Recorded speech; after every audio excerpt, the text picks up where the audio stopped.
Rising Pakistan میں آج جس شخصیت سے آپ کو ملوانا ہے ان کی اتنی جہتیں ہیں، ان کے اتنے فیسٹس ہیں پرسنالٹی کے کہ مجھے ذہن میں نہیں آ رہا کہ میں بات کہاں سے شروع کروں کہ کہیں کوئی بات رہ نہ جائے۔ بہت دنوں سے ہم چاہ رہے تھے کہ پروفیسر ڈاکٹر احسان اکبر صاحب، پرائڈ آف پرفارمنس، جن کا حوالہ نعت بھی ہے، نعت رسول مقبول صلی اللہ علیہ وآلہ وسلم کے حوالے سے ان کا ایک نام ہے، اور پنجابی اردو دونوں زبانوں میں نے کہا ٹرانسلیشنز کا ان کا بہت کام ہے، پنجابی سے انگریزی، انگریزی سے اردو، اردو سے انگریزی، اور سب سے خوبصورت بات یہ کہ جو پوئٹری ہے اس کو پوئٹری میں ہی ٹرانسلیٹ کیا، اس کے علاوہ نظم بھی، غزل بھی، اور ان کا جو پی ایچ ڈی ہے اس کا بھی بڑا دلچسپ کہ اردو ادب کا پاکستانی مزاج۔ ان سارے حوالوں سے بات کرنے کا اس وقت میرا من کر رہا ہے، لیکن ہم سب وقت کی قید میں ہیں، تو میں چاہوں گا کہ کہیں سے بات شروع کرتے ہیں اور دیکھتے ہیں کس طرف کو جاتی ہے۔ ڈاکٹر صاحب آداب، السلام علیکم۔ تھینک یو ویری مچ، بہت شکریہ۔ کیسے مزاج؟ آپ کی دعا، آپ خیریت سے؟ بالکل ٹھیک، بالکل ٹھیک۔ اچھا جی، تو چلے بات آپ کی نعت کے حوالے سے۔ جی بسم اللہ۔ ماشاءاللہ پوری دنیا میں جہاں جہاں اردو پنجابی ادب پڑھا لکھا جا رہا ہے، سنا بولا جا رہا ہے، وہاں پہ ایک نام، یہ بتائیے کہ یہ کرافٹسمین شپ ہوتی ہے یا یہ وہ خاص کنیکشن ہوتا ہے؟ یہ سین کیا ہوتا ہے جو کہ اس قدر افیکٹو اور خوبصورت نعتیہ کلام کریٹ ہو جائے؟ اصل میں میرا صرف نعت کا ہی نہیں، میری ساری شاعری کا سلوک یہ ہے کہ شاعری مجھے جب گھیر لیتی ہے تو میں شعر کہتا ہوں، واہ، ورنہ میں شعر نہیں کہتا۔ گھیر لیتی، بہت اچھا۔ جب میں شعر کے قبضے میں آ جاتا ہوں، واہ واہ واہ، تب میں شعر کہتا ہوں۔ مجھے میری پہلی نظم جو بڑی مقبول ہوئی، روشنی کے خواب، جو اس نے اردو کے بڑے بڑے لکھنے والوں کو ایک دم یعنی اس نظم نے بھی لوگوں کو گھیر لیا، روشنی کے خواب۔ وہ سفر میں ہوئی، میں یہاں سے جا رہا تھا تو مجھے طبیعت میں اضطراب تھا، لگتا تھا کوئی شاعری نازل ہوگی، میں نے کاغذ رکھ لیا۔ اب بسیں ہماری جس طرح کی ہوتی تھیں 70s میں، یہ بس میں بیٹھا میں تو یہاں سے گجرات تک جاتے ہوئے 150 لائن کی ایک نظم ہو گئی، 150 لائن کی، راولپنڈی سے گجرات تک جاتے ہوئے۔ وہ ایسی مارکت الآرا نظم تھی کہ وہاں مجھے مبارک احمد ملے تو میں نے کہا مبارک میرے پاس ایک چیز ہے، میرے ساتھ چلو، میں تمہیں بتاتا ہوں۔ مبارک احمد میرے ساتھ چلے، ان کو میں نے سنائی تو میں نے کہا کیا چیز ہے یہ؟ کہنے لگے یہ تو مجھے پتہ نہیں لیکن ہے کوئی ماسٹر پیس۔ اچھا۔ قاسمی صاحب نے اس کو دیکھا تو ویلیو دی، وزیر آغا نے سنا ویلیو، اختر حسین جعفری تو اس سے بے حد متاثر ہوئے۔ اب یہ وہ لوگ تھے جو نظم کے بڑے نام تھے۔ پھر ضیاء جالندھری صاحب نے جب کتاب میں میرا دیباچہ لکھا تو اس کا ذکر کیا، تو وہ سفر میں ہوئی تو گھیر لیتا ہے شعر مجھے۔ تو یہ جو نعت ہے اس کو تو میں خالصت سمجھتا ہوں کہ یہ اوپر سے اشارہ نہ ہو تو نہیں کہنی چاہیے۔ واہ واہ، نہیں کہنی چاہیے، نہیں کہنی چاہیے، اس لیے کہ دوسرے درجے کا جذبہ ہوگا جس کو آپ باندھ رہے ہوں گے۔ کیا اچھا، یعنی جب تک آپ کا دل شامل اس میں نہیں ہے۔ تو میرا ایک مصرع ہے، فن نعت محض ہنر نہیں، یہ ہے قلب و چشم کی حاضری، آنکھوں کی بھی حاضری اور آپ کے دل کی بھی حاضری۔ اچھا، کچھ عنایت ہو وہ مطلب ہے کہ میں پہلے ایک شعر اس کا نہ سنا دوں، حمد کا۔ جی جی، بسم اللہ۔ کبھی اپنے ہاتھ کی تختیوں پہ نشان تیرا خدا ملا، کبھی اپنی نفس کی دھڑکنوں سے ملا ہوا تیرا نام ہے، یہاں کون باقی ہے صرف تو، فقط ایک لا فقط ایک ہو، کہ جہان ماضی سے سو بسو جو رہا بچا تیرا نام ہے۔ سبحان اللہ، بے شک، یہاں کون باقی ہے بے شک، صرف تو، فقط ایک لا فقط ایک ہو، کہ جہان ماضی سے صرف تو، کہ جہان سے صرف تو جو رہا بچا تیرا نام۔ تو ماشاءاللہ، یہ مطلب ہے کہ نعت کے بارے میں، سلام کے بارے میں، اسی طرح ہمارا نعت کا شعر میں عرض کرتا ہوں۔ آپ نے مجھے کہا وہ ہمارے نعت کے نعتے سے، دل کی رقت کی پلکوں پہ تاثیر سی، آنکھ میں کوئی شرمندگی کی نمی، اشک بہتے رہے نعت کہتے رہے، حرف جو آ گیا باوضو آ گیا۔ واہ واہ واہ واہ واہ واہ واہ۔ دل کی رقت کی پلکوں پہ تاثیر سی، اور یہ ہوتا ہے میرے ساتھ، وہ آنسو بھی چل پڑتے ہیں۔ واہ۔ دل کی رقت کی پلکوں پہ تاثیر سی، آنکھ میں کوئی شرمندگی کی نمی، اشک بہتے رہے نعت کہتے رہے، حرف جو آ گیا باوضو آ گیا۔ اور یہ جو ہے سلام کا شعر آپ کو سنایا، عزیز جاں ہوا دنیا کو چشم نم تیرا غم، ہے کس جناب میں نذرانہ علم تیرا غم۔ واہ واہ واہ واہ۔ وراثتوں میں تیرا خان وعدہ بھی تھا، میں جان سکتا ہوں یا شافع امم تیرا غم۔ وراثتوں میں تیرا خان وعدہ بھی تھا، میں جان سکتا ہوں یا شافع امم تیرا غم۔ اور حسین تجھ سے ہی میراث درد لیتا ہوں، ہے میری سطر کا مستر قلم کا نم تیرا غم۔ وہ عہد کیسے سنبھلتا کہ جس نے دیکھا تھا، فراق تیرے فراق ایسا اور غم تیرا غم۔ حسین جس سوسائٹی میں سے حسین نکل جائے پیچھے کیا رہ جاتا ہے؟ بے شک۔ فراق تیرے فراق ایسا اور غم تیرا غم۔ اور فرات وقت جو پہلے اچھال دیتا ہمیں، سنبھالتے تیری مشقیں تیرا علم تیرا غم۔ تیرا غم کیا تو یہ چیزیں مجھے گھیر لیتی ہیں، تو میں کہتا ہوں کیونکہ مجھے شعر کہنا آسان نہیں ہے، وہ مجھے دکھی کر دیتا ہے۔ وہ مجھے اندازہ ہو بھی رہا ہے۔ اچھا ڈاکٹر صاحب یہ بتائیے، میں جب ابتدائی میں عرض کر رہا تھا کہ آپ سے تو مطلب ہم سلام منقبت ہم نعت اس پہ ہی پوری ایک نشست ہو سکتی ہے، وہ یہ الگ ہی ایک سلسلہ ہے، الگ ہی سلسلہ ہے، لیکن وہ جو دنیا مجھے جانتی ہے وہ تو نظم نگار اور غزل کہنے والے کے طور پر ایگزیکٹلی۔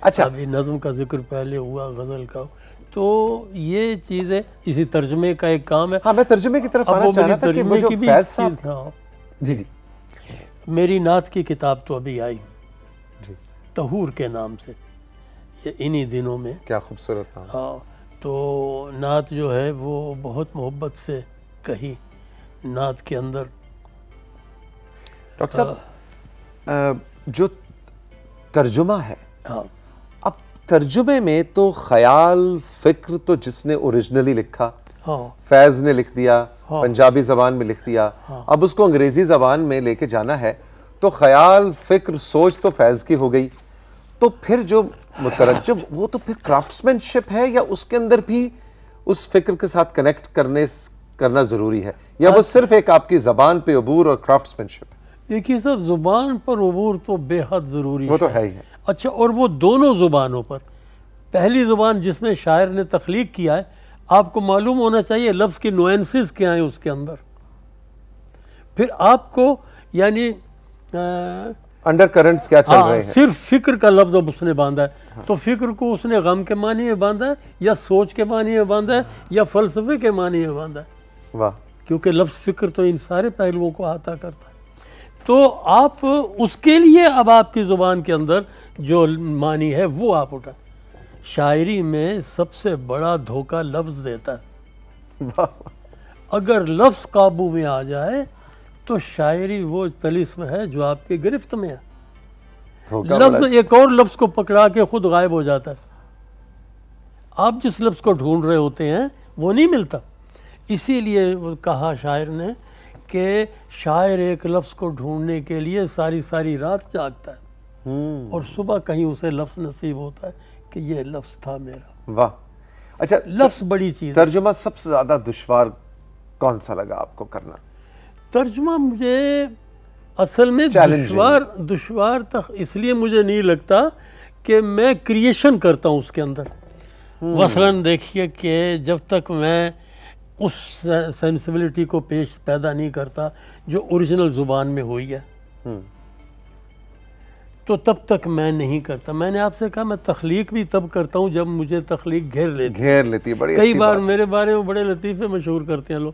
موٹر سائیکل پر میں جایا کرتا تھا تو رستے میں وہ غزل شروع ہو گئی تو میں روک کر کہیں سے دکاندار سے کاغذ پکڑ کے تو وہ نوٹ کر لیتا تھا, جیب میں ڈال لیتا تھا. اب وہ شعر رستے میں ہو رہے ہیں تو جہاں اگلا شعر ہوا میں وہیں رک گیا اور اسے نوٹ کیا. تو پرچیوں پر میرے شعر لکھے ہوتے تھے جن کو میں نے تو بہت سا کلام تو آپ کا ضائع بھی ہوا ہوگا. نہیں, ضائع میں نے یہ کیا کہ پرچیوں کو ضائع نہیں ہونے دیا. یہ بہت کیا میں, لیکن اس کو جمع کرنے میں دشواری اب بڑی ہوتی ہے. اب میں اس کو جب مرتب کرتا ہوں تو ان پرچیوں کو جوڑتا ہوں. تو میں کوئی بات آپ سے یہ کہہ رہا تھا ترجمے کے ناطے کہ it is to be in double hostage. آپ کو دوبارہ ایک قسم کی گرفتاری میں ہونا ہوتا ہے. ایک گرفتاری ہے اوریجنل نظم کی, اوریجنل غزل کی جس زبان میں ہوئی ہے. دوسری گرفتاری اس زبان کی ہے جس کے اندر آپ پیش کرنے والے ہیں. آپ ہوسٹیج میں ہیں تو وہ اچھی اب اچھا ترجمہ بھی ایک مسئلہ ہوتا ہے. کسی نے اس کے لیے کہا کہ اچھا ترجمہ بھی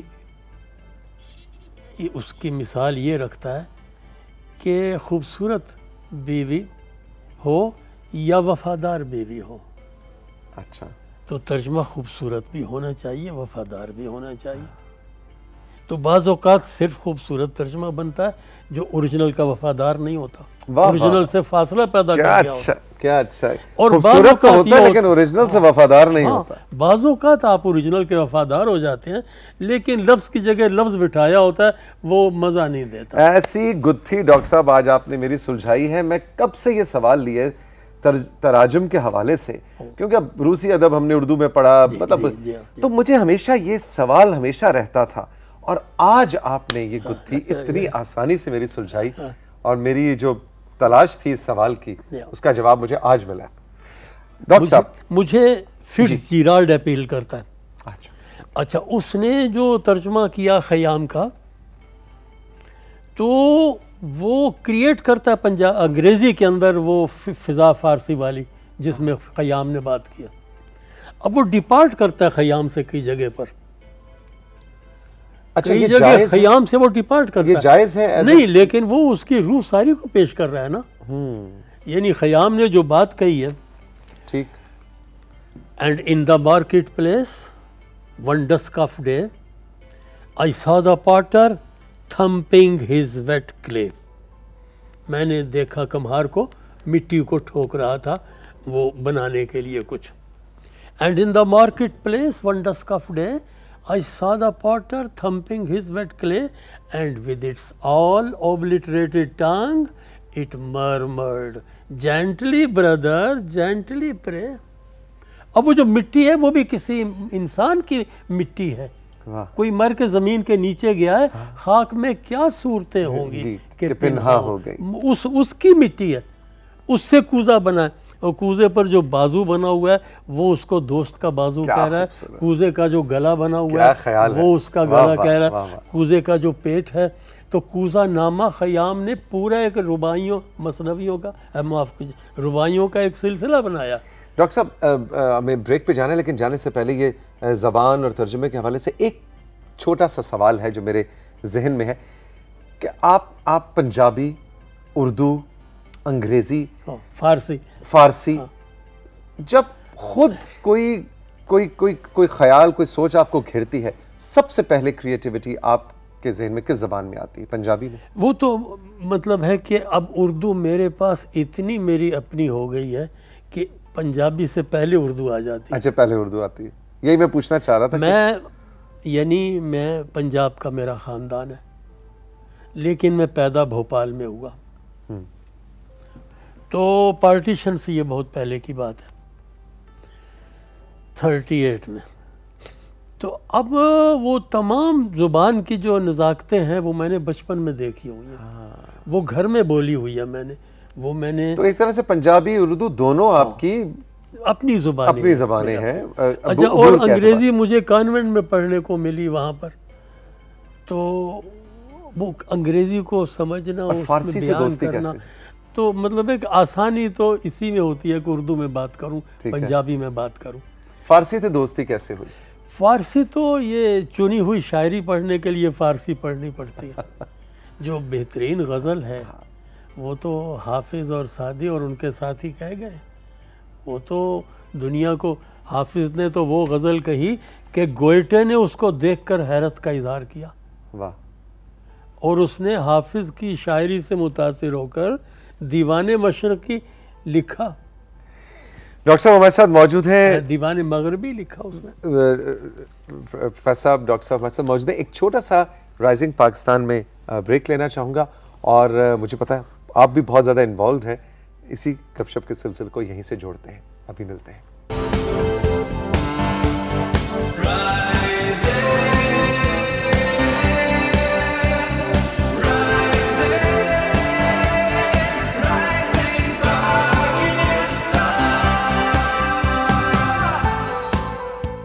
محترم پروفیسر ڈاکٹر احسان اکبر صاحب آج ہمارے ساتھ موجود ہیں، پرائڈ آف پرفارمنس. اور جیسا کہ میں نے ابتدائی میں عرض کیا تھا کہ ان کی شخصیت کے اتنے حوالے ہیں کہ نہیں معلوم کس طرف سے بات چل نکلے گی اور کس جانب کو جائے گی.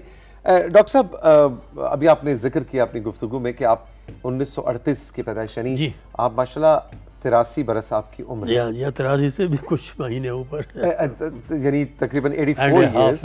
تو ماشاءاللہ ماشاءاللہ اللہ کی مہربانی. تو یہ بتائیے کہ اس اچھی صحت اور ابھی بھی آپ کی یادداشت میں دیکھ رہا ہوں، آپ کا گفتگو، زبان پہ عبور، یہ کیا راز بھی ذرا ہمیں ساتھ بتا دیجئے تھوڑا سا. نہیں، بس سمپل لیونگ، سادہ جینا بس. سمپل لیونگ، ہر چیز سادہ، ہر چیز سادہ. ہر چیز سے کم. خوراک بہت سادہ اور رہنا سہنا سادہ. میں تو کپڑے بھی سادہ رکھنا پسند کرتا ہوں. تو خوراک میں مثلا کیا؟ میں چاہوں گا آپ اپنی ذرا ہمیں تھوڑی سی بتائیے کہ میں خوراک میں کیا بتایا جائے. میں تو مجھے جو چیز مل جائے وہ مجھے نعمت لگتی ہے. واہ. مطلب میں نے کبھی چنا نہیں کہ فلاں چیز نہیں کھاؤں گا. زندگی میں نہیں کہا. جو پکا ہے میں نے وہ کھایا. اور مجھے کوئی پوچھتا ہے آپ کے پسندیدہ ڈش کیا ہے تو مجھے سمجھ نہیں آتی کہ میں کیا بتاؤں. میری کوئی ڈش ایسی نہیں ہے جو بڑی مخصوص ہو. مطلب مجھے روٹی کے اوپر گھی ڈال کے کوئی دے دے تو شکر مل جائے تو میں وہ کھا لوں گا، وہ بڑی اعلیٰ چیز ہے میرے لیے. میں سالن پوچھوں گا ہی نہیں. اس طرح کی میری زندگی ہے. اور ہمیشہ سے ایسی؟ جی ہمیشہ سے ایسی؟ ہمیشہ سے ایسا ہوں میں. تربیت ایسی ہے یا اندر سے کچھ ایسے ہیں؟ بات یہ ہے کہ ہماری اپ برنگنگ تو ایسی تھی جیسے شہزادوں کی ہوتی ہے. ہم وہاں پر بھوپال میں جب تھے، بتایا نا کانوینٹ میں پڑھتے. جی. تو اب جب وہاں سے اٹھے اور یہاں پر 47 میں آئے اور یہاں ایک دم اپنے گاؤں میں چلے گئے جو ہمارے دادا کا گاؤں تھا. اب وہاں ٹاٹ کے اسکولوں میں پڑھا. وہ کہاں پہ؟ نوشہرہ خواجگان ایک تھا ہمارے بزرگوں کا گاؤں گجرات میں. ٹھیک. یہ نوشہرہ خواجگان تو جلال پور جٹا سے آگے. تو وہاں ٹاٹ کو جھاڑ کے جاتے تھے اور صبح آ کے بچھاتے تھے تو وہاں مٹی کے ساتھ مٹی ہو گئے. واہ واہ واہ. تو وہ ہمارا تمام ڈیلنگ زندگی کی ڈاؤن ٹو ارتھ ہو گئی. سمجھے آپ؟ تو سادگی وجود میں، اب وہ عمر تھی قبول کرنے کی. واہ واہ واہ. تو سادگی کو قبول کیا اور وجود کا حصہ بنا لیا. تو وہ سارا کچھ ایک دم بھول گیا اور نئے سرے سے ایک زندگی وہاں پر شروع ہوئی. مجھے ابھی پاکستان بننے پر لوگ پوچھتے بڑے پٹاخے بجائے گئے ہوں گے پر پاکستان بننے پر. اب لوگوں کو کیا پتہ ہے پاکستان بننے پر کیا حال تھا. کٹی ہوئی گاڑیاں آ رہی تھیں، خون ٹپکتا ہوا، سارے ڈبے میں ایک بچہ بچا ہوا، وہ اس لیے کہ لاشوں کے نیچے آ گیا تھا. اس طرح کا حال تھا. اس میں پٹاخے کس نے بجانے؟ اور آپ کی عمر اس وقت تقریباً 10 وہ زمانہ، آپ کو تو یہی ہوش زمانہ مندی مجھے سارا معلوم تھا، یاد ہوگا، سب کچھ تھا. ہم وہاں نعرے جو لگایا کرتے تھے انڈیا میں وہ بھی یاد تھے. ہم وہاں مسلم لیگ نیشنل گارڈ کے ہری یونیفارم پہن کے مارچ کیا کرتے تھے، لیفٹ رائٹ سرچ کرتے رہتے. اس وقت جو جنریشن ہے آج کا پاکستان کا، جو 18 سے 23-24 برس کا بچہ بچی ہے، اس سے خوش ہیں آپ؟ اصل میں ان کو تو ہم نے دیا ہی کچھ نہیں ہے سوائے پاکستان کے، اور پاکستان ہم نے کاٹ کے دیا ان کو. تو کیا دیا ہم نے؟ بچوں کو عیاشی دی. بچے عیاشی تو مانگتے ہی نہیں تھے. ہم نے آسودگی دے دی، بچے آسودگی مانگتے ہی نہیں تھے. واہ. ہم نے انہیں رزق کی فراوانی دے دی، وہ مانگتے ہی نہیں تھے. بچہ تو اتنا شاکر ہوتا ہے، اتنا قانع ہوتا ہے، آپ اسے جس حال میں رکھیں، جہاں پلانٹ کریں وہیں پر رک پڑے گا. کیا اچھا. بچہ تو عجیب چیز ہے، اللہ میاں کا عجیب و غریب کریشن ہے وہ. اس کو دیکھ کر یقین آتا ہے کہ ضرور وجود کوئی ہے جس نے اسے بنایا. یوں اتنی پاکیزگی کے ساتھ، کتنی خوبصورتی کے ساتھ اس نے جنم لیا، اور کتنی سادگی کے ساتھ ہر چیز کو قبول کر. ہم نے فضول چیزیں انہیں پکڑا دی. تو اب دیکھیں نا، ہماری تو مائیں جو ہیں وہ بچے کے ساتھ اپنی زبان میں بات نہیں کرتی. بچہ ہمارا بڑا محروم آدمی ہے. ہم نے اور زبان رکھی ہے بچے کے ساتھ گفتگو کرنے کی، اور زبان رکھی ہوئی ہے، وہ نہیں رکھی جو اس کی ماں کی زبان ہے. تو وہ بیچارہ تو چیزیں گریب صحیح طور پہ کر ہی نہیں پاتا. اس کو صرف ڈنگ ٹپاؤ نالج ہے، پھر ورکنگ نالج ہے بس اس کا. آگے کیا ہوگا؟ آگے تو میں بڑا حیران ہوتا ہوں. مجھے کوئی بہت بڑی باتیں نظر نہیں آتی، اس لیے کہ قومیں جن چیزوں سے بنتی ہیں ان میں سے ہم نے کوئی چیز بھی نئی نسل کو نہیں دی. دیکھیے قوم کس چیز سے بنتی. میں اسکولوں کے ماٹوز دیکھتا ہوں تو میں کہیں نہیں دیکھتا کہ کوئی کہے کہ یہ اسکول کیریکٹر بناتا ہے. یہ بتایا جاتا ہے کہ یہ نالج دیتے ہیں، ہم سائنٹیفک نالج دے رہے ہیں، اور ہم جدید ٹیکنالوجی دے رہے ہیں، اور ہم آج کے عہد کا آدمی بنا رہے ہیں، ہم کمپیوٹر سکھائے. وہ جو کانفیڈنس ہے وہ بچے کے پاس نہیں ہے. اور دوسری زبانیں بات کرنے والا تو ویسے ہی شیکی رہتا ہے. ہم انگریزی میں بات کرنے پہ اس کو مجبور کرتے ہیں. اس میں حرجی کیا ہے؟ دنیا بھر میں اس نے جانا ہے، انٹرنیشنل مارکیٹ میں کمپیٹ کرنا ہے. دیکھیے صاحب، انٹرنیشنل جو آدمی ہوتا ہے نا وہ سب سے پہلے نیشنل بنتا ہے. انٹرنیشنل تو اس کے بغیر بن ہی نہیں پاتا. تو وہ جتنا نیشنل کوئی ہوتا ہے اس نے اس کے اندر انٹرنیشنلزم آتا ہے، کیونکہ وہ ساؤنڈ ہوتا ہے اپنی فوٹنگ پر. جڑت جو ہے، ہاں، اس کی زمین کے ساتھ جڑت جو ہے وہ اس کی جہان کے ساتھ جڑت بنتی ہے، کیونکہ جہان زمین پر قائم ہے. ڈاکٹر صاحب کچھ عنایت ہو ایک نظم اور کہ کچھ مطلب کچھ جو آپ کو اردو کی سنائیں کہ پنجابی کی سنائیں کہ انگریزی کی سنائیں؟ ارے میرا خیال ہے ایک پنجابی ایک اردو. نی کڑیو نریو نیریو. آپ کو بولیاں نہ سنا دو نظم کی بجائے؟ جو آپ کا اس وقت اب وقت نہیں ہمارے پاس بچا. میں نے آپ سے کہا تھا وقت نہیں بچے گا. ایسا ہی ہوا. کھلا پانی وگدا سی،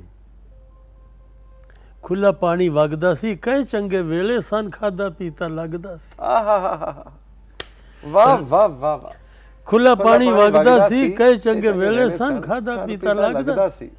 رائیا جتھے کتھے رہنا ہے، نکی جئی ڈیگری کانو پینڈے پہنا ہے. تونی اتے او پرونا سی، جیڑا پیڑے کردی نو نت چیتے آنا سی. تون کہتے ہیں گندے ہوئے آٹے کو. اچھا اوکے.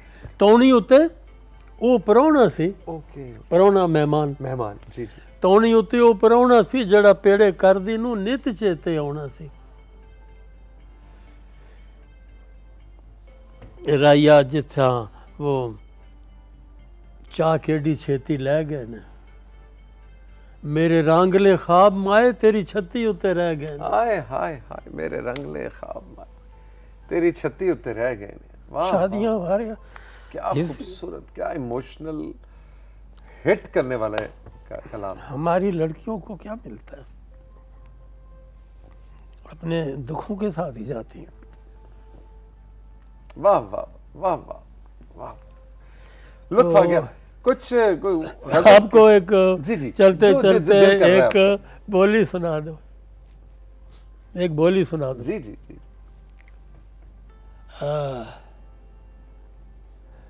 کیتے شیر شکار ہو دے نیڑو، کیتے شیر، بولی دو مصروں کی ہوتی ہے. جی جی جی. کیتے شیر شکار ہو دے نینا تے لوکی رہ گئے بلے مار دے. کیتے شیر شکار ہو دے نینا تے لوکی رہ گئے بلے مار دے. وہ پنجابی کی آپ کو چیز نظم اگر سناؤں تو وقت نکل جائے گا. میں چاہ رہا ہوں اردو کی کچھ کو غزل. اردو کی غزل سنا دیتا ہوں, اردو کی نظم سنا دیتا ہوں. نظم سن. ایک منزل پچھلے چاند کی نت روشن اس کی لو, وہ وقت کو پیچھے چھوڑ گئی اسے دھنیہ واد کہو. دابی ہوئی پور کماد کی جو پھوٹی مگر پو, کتنوں کو ایک یہی چاہتی وہ صرف مخاطب ہو. واہ. اے روپ جمال وصال کے تیرا کون سا ہے شبھ ناؤ, وہ جن میں تیرے لوگ تھے کن گھاٹوں اترے گاؤں, کن نسلوں پر تیری دھوپ تھی کن صدیوں پر تیری چھاؤ. واہ.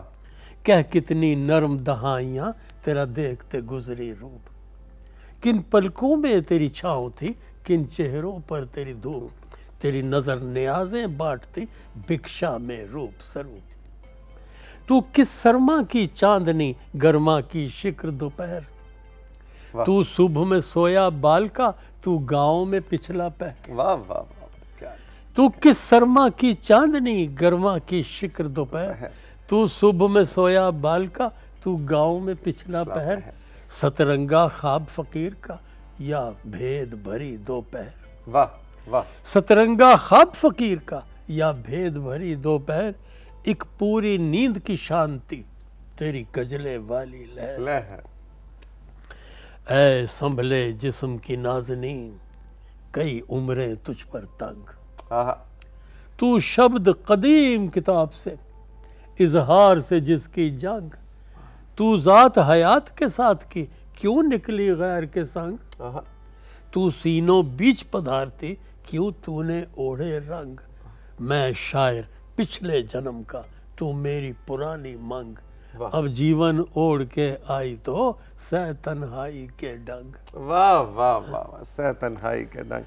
ڈاکٹر صاحب بہت شکریہ, بہت عنایت. ہم سب وقت کی قید میں ہیں اور ہمیں اس نشست کو اب برخاست کرنا ہے. بہت عنایت آپ کی. اب آپ کے کہے پر سنانے لگتا تو یہ بھی نہ سنا پاتا اور پوری چیز نہ ہو سکتی. نہیں مجھے بہت انشاءاللہ پھر بیٹھیں گے اور باقی باتیں, باقی نظمیں, غزلیں تو آپ کو سنا ہی نہیں, انشاءاللہ پھر سنائیں گے. بہت شکریہ, بہت عنایت. خوش رہیے. آپ کا شکریہ, آپ نے ڈاکٹر صاحب کے ساتھ یہ خصوصی نشست تجربے میں لائے. ایسا کلام ڈھونڈیے, ایسے لوگوں کو ڈھونڈیے, ان کو پڑھیے. اکثر مجھے لوگ کہتے ہیں توثیق بھائی بچوں کو اچھی اردو کیسے, اچھی انگریزی کیسے. میں کہتا ہوں اچھی پشتو کو بھی ڈھونڈیے, اچھی سندھی کو ڈھونڈیے, اچھی پنجابی کو ڈھونڈیے. اچھی بروشسکی میں کچھ کہا جا رہا ہے, خوار میں کچھ کہا جا رہا ہے, براہوی میں کہا جا رہا ہے, اس کو ڈھونڈیے, اپنے بچوں کو پڑھائیے. یقین کیجئے اردو انگریزی پڑھ جائیں گے, لیکن جرت کیجئے اس کی اس زبان سے جو اس کی ماں بولتی ہے, جو اس کے گھر میں اس کی دادی نانی بولتی ہے, اس سے بچے کو جوڑیے. خوش رہیں. خدا حافظ.